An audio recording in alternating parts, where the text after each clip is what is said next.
Thank you. And second, if we don't proceed with the regulations on today, from the experts and others you've discussed this with, what do they perceive as the negative health impact that would continue if we don't proceed with regulations?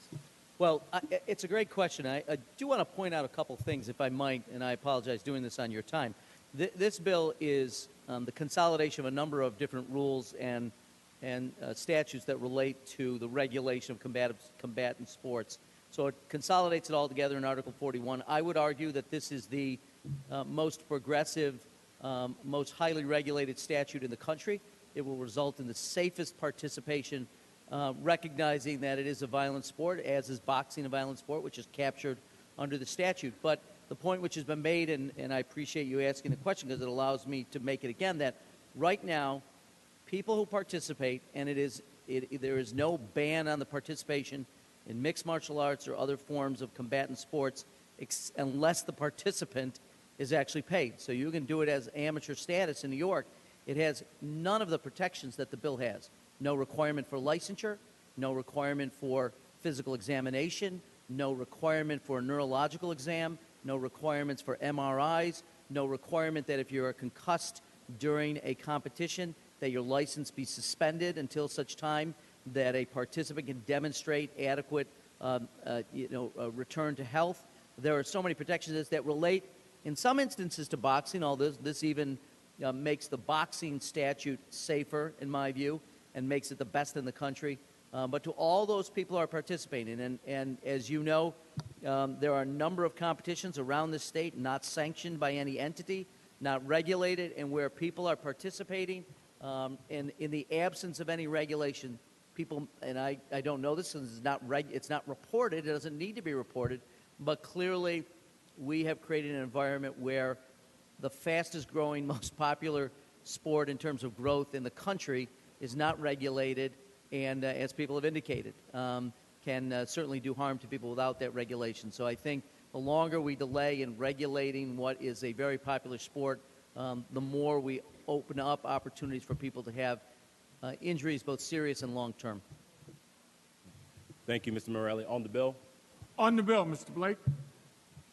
We are in a changing world right now. We have to recognize that there are a lot of variances that may not seem typical or anticipated, but we have to assess that they are where we're at right now, whether it be for car transportation with Uber, whether it be with flights with kayak, whether it be on housing with Airbnb. We recognize that there may be some elements of new regulations that make individuals uncomfortable, but it does not mean that we should not assess those changes.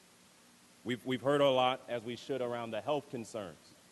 And often when we talk about mental health and concussions in particular, we presume that it's football that's usually the one that is the most damaging, but ESPN actually did a expose earlier this year where they talked about how soccer has a greater impact because of the mental health impact for the headers. Now, Mr. Moya, forgive me for mentioning your favorite sport of soccer. I love soccer as well. I'm Jamaican. Obviously, we care about these things. But when we understand the importance, the only way we can make these progressions is by understanding there have to be regulations, and you cannot continue to live in the shadows when you're having these kinds of changes. We often talk about how and why we should have comprehensive immigration reform, which I absolutely support and agree. And a core reason around that is we have to come out of the shadows in terms of the conversations that are happening there, if you want for true progression to happen in that manner. We have to make sure we respect the values of others that are here.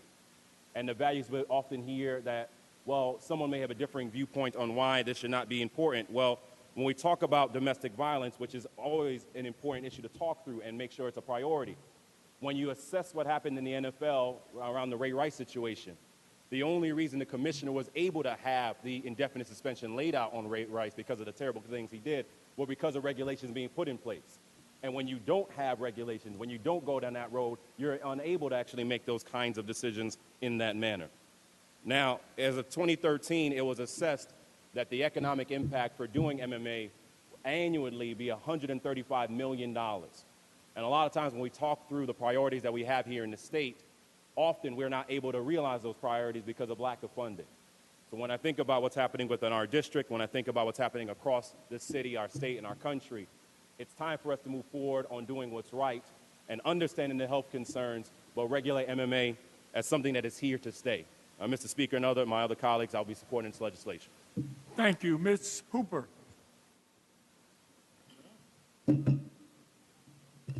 Thank you, Mr. Speaker. I have been vacillating as to whether or not I want to speak on this bill, and I decided that maybe I should stand up and speak. I want to commend the sponsor of the bill for being so patient and for persisting in bringing this bill to the floor so that we can all hear both sides of the equation. Thank you. I was alluded to by one of the speakers in reference to my experience personally as it relates to mixed martial arts, kickboxing, boxing, and I'm taking that backwards. My brother was a sparring partner for Sugar Ray Leonard. And from there, he went to kickboxing. And from there, he went to mixed martial arts in the states of Virginia and Maryland. When his two sons were born, by the time they were 3 years old, they were able to utilize what are called nunchucks, I believe that's what you call them, nunchucks, that were bigger than they were. And my brother was a Mr. Mom long before it became a universal term. So he raised his two sons alone. But because he was able to develop what we call small businesses, the backbone of any type of economic development, he had a business wherein he taught kickboxing, boxing, and mixed martial arts. And because he had that business, which still exists today as a boxing school in the state of Virginia, he was able to raise his sons, train his sons, and also train seniors, women, and young people in the community and the surrounding schools in these skills. But the first thing he would emphasize was respect. Each student would refer to him as master. They were taught that it was important that they recognize that the skill they had took them to a level wherein they had to respect themselves, their bodies, education, and it also taught them they did not need to engage in bullying because they knew that they had a skill within themselves to protect themselves. As I indicated, he taught senior citizens self-defense. I've heard my colleagues talk about self-defense and domestic violence. I also heard one of my colleagues describe what she is capable of doing. And I don't think a gentleman or a person in this room would attempt to attack her with what she described that she's capable of doing. Domestic violence would decrease if more women or men were trained in self-defense. Therefore, if someone decided that he or she wanted to engage in domestic violence, they would know their partner, in respect, can defend him or herself. That would decrease the number of court cases where there are issues of broken bones, black eyes, split lips. But going in another direction, my brother was able to send his two sons to the United States Air Force Academy on scholarship. And the scholarship was based on mixed martial arts, and kickboxing. In the freshman year of my nephew, he was given an exam, a physical exam, by his instructor, as relates to his ability to defend himself prior to taking the necessary course. And because my nephew had spent all of his childhood and his young adolescent years, when he was able to demonstrate to his instructor what he could do, his instructor told him, "You don't have to take this course, you have an A, that's it." We have not looked at the potential of scholarship or even going as far as professionalism, and this particular type of activity could become a part of the Olympics. Small business, self-defense, economic development. My nephew was graduated from the United States Air Force Academy.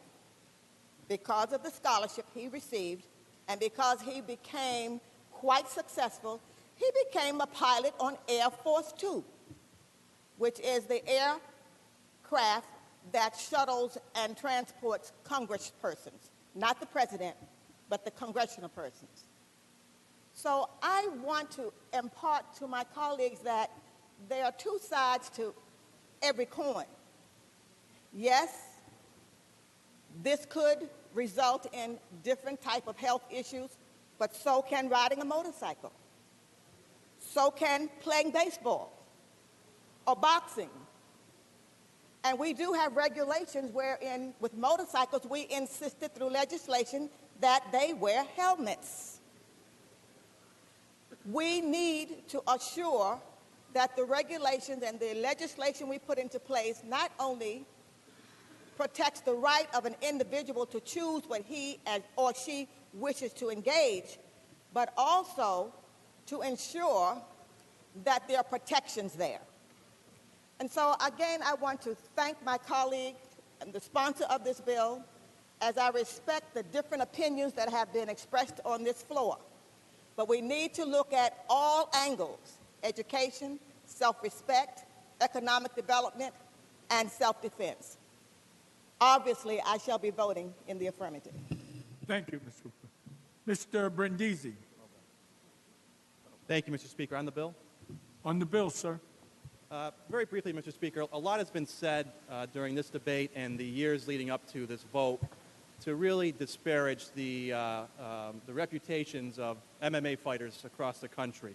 And you've heard terms such as barbaric, domestic abusers, drug users, anti-Semitic, the list goes on, sex offenders.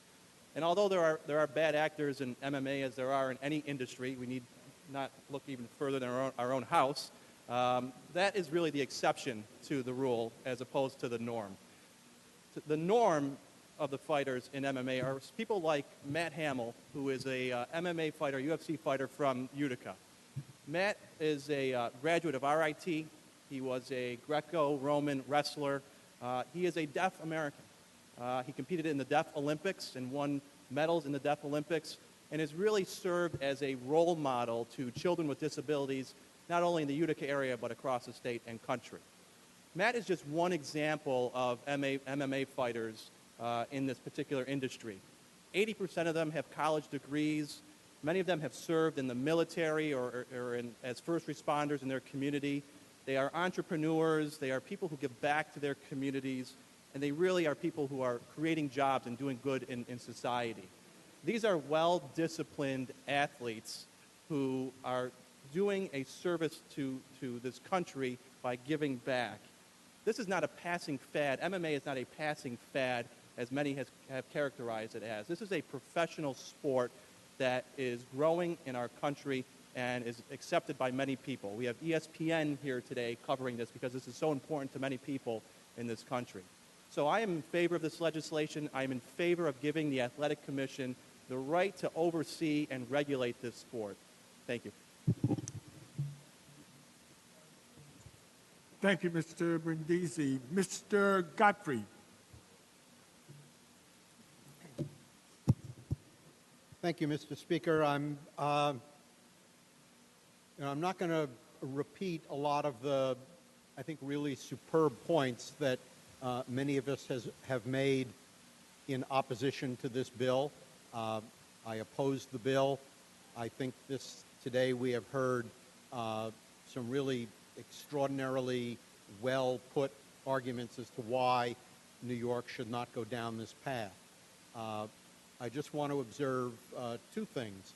Number one, we've been hearing a lot about how people involved in mixed martial arts or their organizations do this nice thing or that nice thing or support this good position on one thing or another. I don't think that really has anything to do with whether this bill should become law.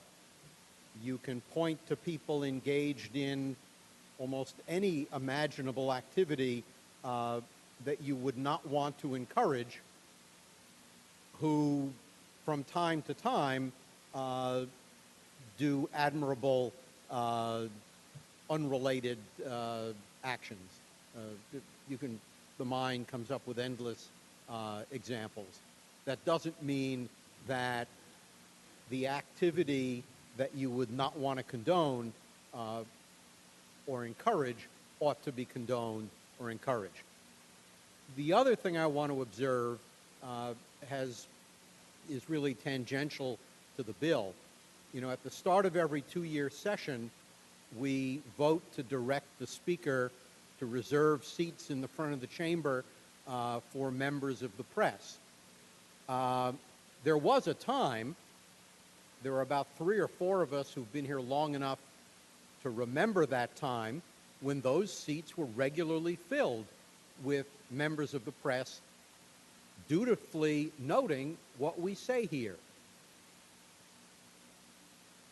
I just find it interesting that for this debate, for the first time in an awfully long time, we actually have members of the press sitting here taking careful notes on what we say here. And I just hope that they appreciate that when you actually listen to what members of the Assembly have to say on matters of public policy, many of us actually say thoughtful, useful, informative things. And I hope our friends from the press will find this to have been a worthwhile experience and come back often. Thank you, Mr. Godfrey. Mr. Crespo. Thank you, Mr. Speaker. On the bill. On the bill, sir.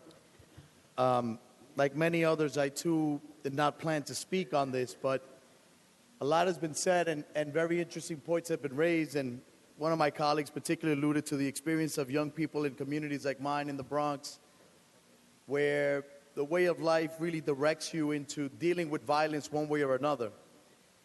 In my district, we often discuss the lack of opportunities for young boys of color particularly to express themselves and have an outlet, whether that's boxing gyms or baseball programs or basketball. There's just not enough opportunities for them to get involved in something productive. We refer to these sports and these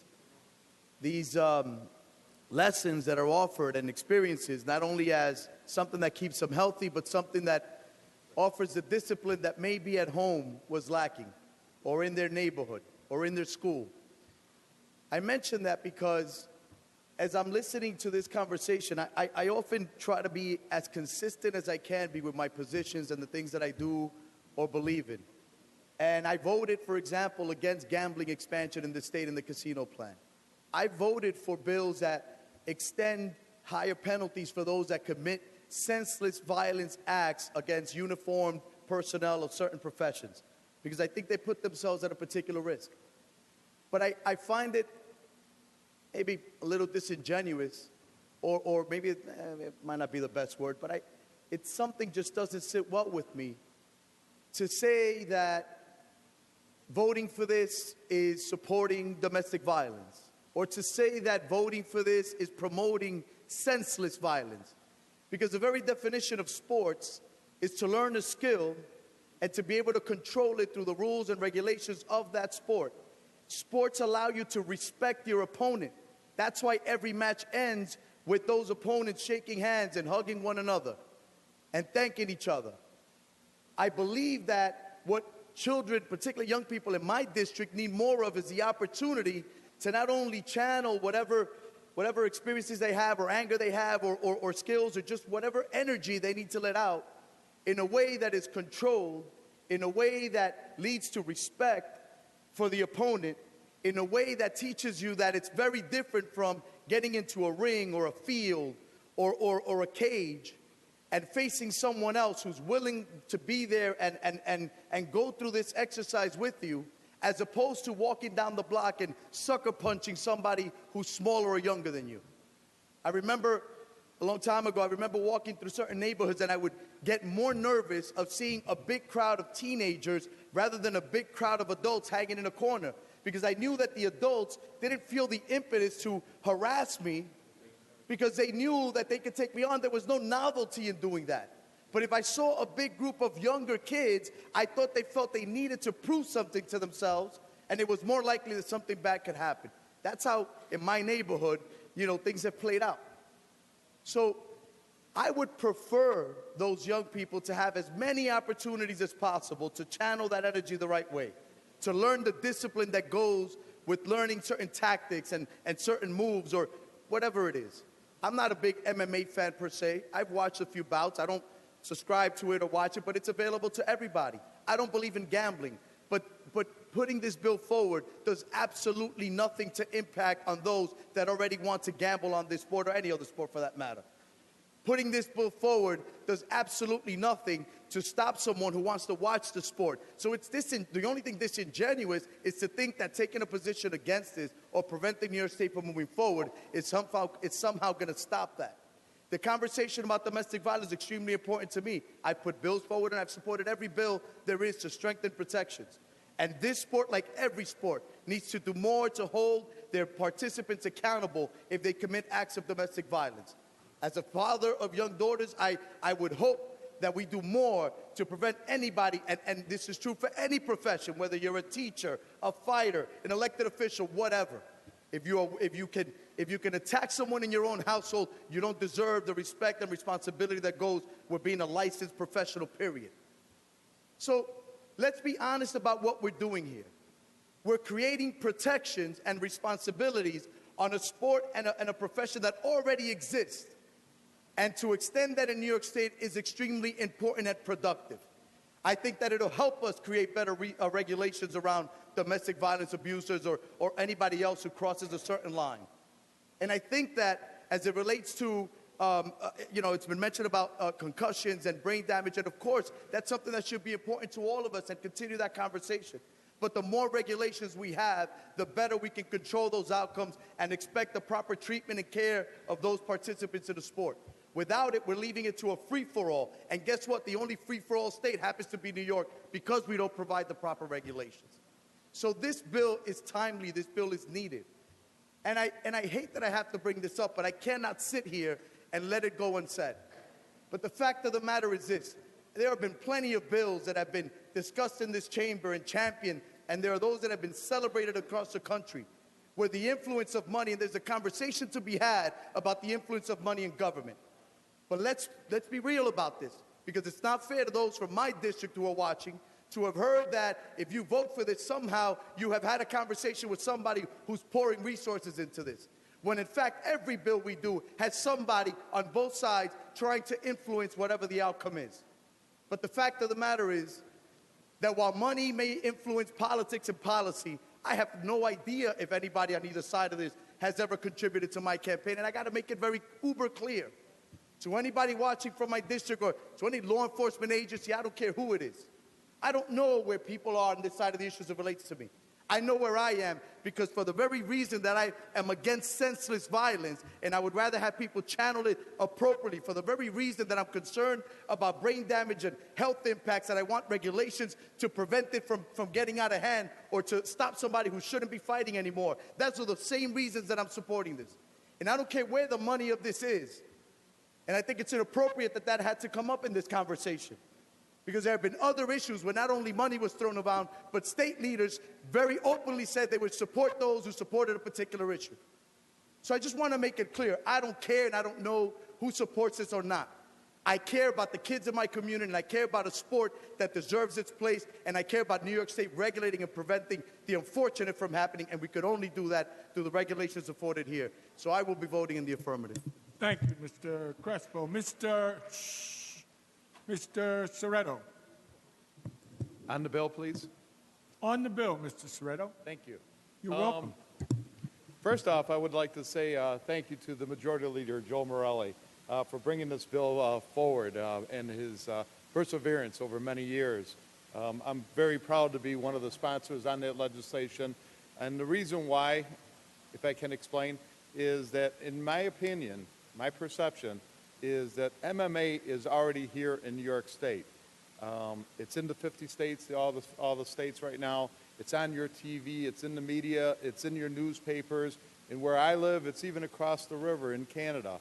But one thing it's not here in New York State when we don't reap any economic value for MMA, even though it is here in New York State. It was brought up that I represent Niagara Falls, and it's true. We have the falls, but there's a stat out there, statistics that basically says is that, and I'm very proud to say that we've been building some hotels, but the average stay in Niagara Falls is 2 days. They see the falls and they go. We don't have enough entertainment or things to keep people in our area. MMA is just one of those pieces to the puzzles. So not only is it an economic engine for New York State to recoup that value that we're missing, but also it's about jobs. And for those reasons, I am in support of this legislation, and thank you for your time. Thank you, sir. Ms. Glick for her second time. Thank you, Mr. Speaker. I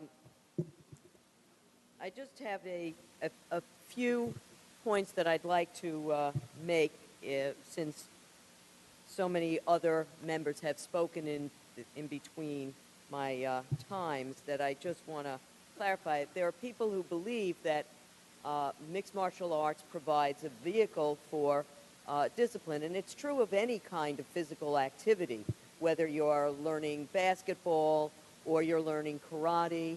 I myself never progressed beyond the second belt, but that was my choice. I ran for office and didn't have the time. But I think that it's about centering. The dojo I went to, there were never individuals encouraged to participate in actual combat. There were other ways in which people expressed their proficiency in various moves. And I understand that this is very, very popular with folks, but there are many things that people might enjoy that we do not actually think are a good thing. I was quoted as saying that if we wanted to charge a fee for public hangings, there would be some segment of regrettably, some segment of our society that actually would show up. But we don't do that. So, not that I'm comparing MMA or the individuals. I don't cast aspersions on the individuals who, by and large, are people who believe that this is a sport they want to engage in. Although there are a disproportionate number of individuals who have engaged in violence, domestic violence matters. I did not bring that up in my original argument, but it's worth noting that we don't stop things like domestic violence by regulation. It is a violation of the penal code.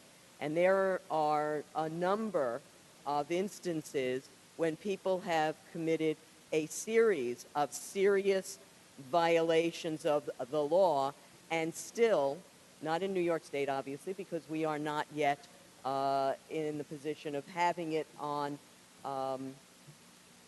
the books, but just down the road in Schenectady last August, an amateur fighter beat up and seriously injured a city police officer in Schenectady.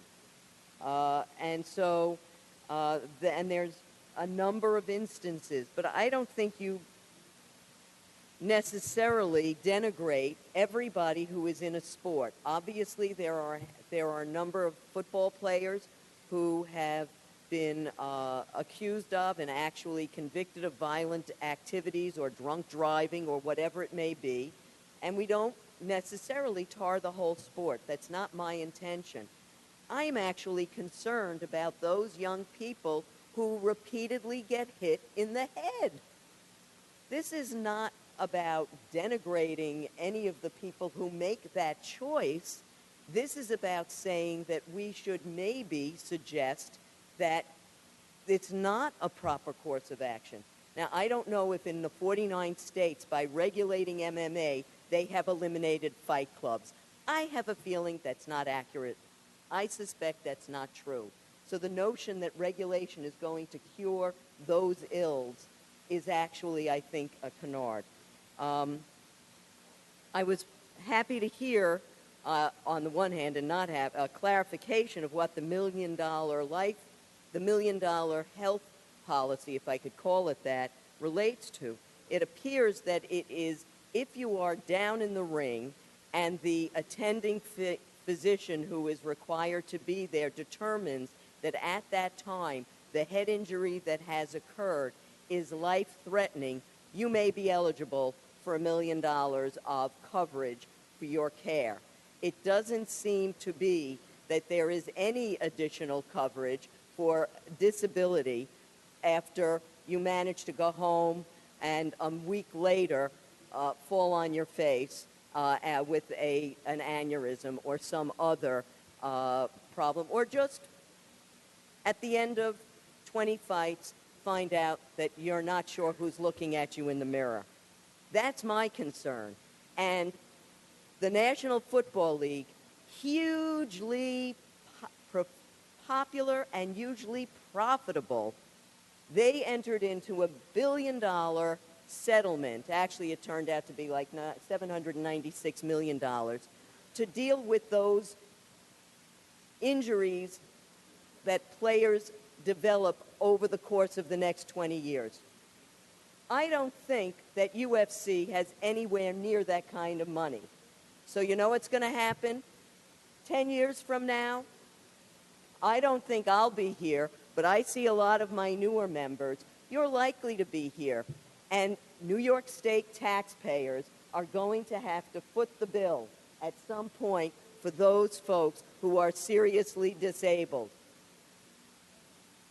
So you better get ready now to figure out how you all are going to fund the traumatic brain injury funds. They're going to be up tomorrow. Maybe some of you, after you take your vote for this, would like to talk to them about what it costs to deal with folks with serious brain injury. Now, according to the legislation, you cannot attend one of these matches if you're 16 years or younger unless you're attended by a parent. Now, it's been a long time since I was that age, so I don't know whether that's true for baseball games or hockey games, so I'm not sure why we say that if you're 16 years or under, your parent better say it's okay that you go. And I'm certainly not sure how that's going to be enforced, but I think it is interesting to note. Now, for the last several months, reporters have asked me about this union thing, which I never heard of. Nobody ever contacted me, but apparently, in my humble opinion, it is the UFC has decided to raise some issue about some union thing that happened out in Las Vegas as a way of not talking about the serious injuries that happen to players. Not every player. Not every player. Not every football player who gets his bell rung, which is the euphemism for having a concussion, actually, is seriously damaged. But there is a higher probability in this sport, no headgear, no gloves, bare knuckles on the side of your head. That seems like a pretty serious situation. So I understand that we wouldn't have this on the floor if there weren't the votes to pass it. I would hope that it is a very close vote so that the majority of New Yorkers will understand that most of us still have our wits about us. I am endlessly entertained by the MMA followers who are on the Twitter sphere. Like most of what, ooh, my. And this guy, I can't repeat it, folks, but this guy is a coach to the stars. A coach to the stars from Glendale, California. You, sir, are actually an embarrassment to California. But making the point that there's a certain, that in some instances, there are certain people who are attracted to the sport, and I suspect may be voting for a certain presidential candidate. But in closing, let me just say that I don't want New York to be on the hook for a lot of expenses, because we're always careful about that. But much more importantly, I don't want New York State youngsters to think that this is a way to make their name, or that this is a career path, or that this is something about which they should to which they should aspire. And I certainly don't want any of them to have brain injuries. But undoubtedly, there will be many, many New Yorkers who will, in fact, have severe damage in any number of joints or their brain. So I think it's a sad day for where we are, but I suppose that if it's the most popular sport increasing in the country, it says more about our society than it says about how edifying this particular activity may be. And with that, thank you for your patience, Mr. Speaker, and I look forward to voting no. Thank you, Ms. Glick. Mr. Morelli to close.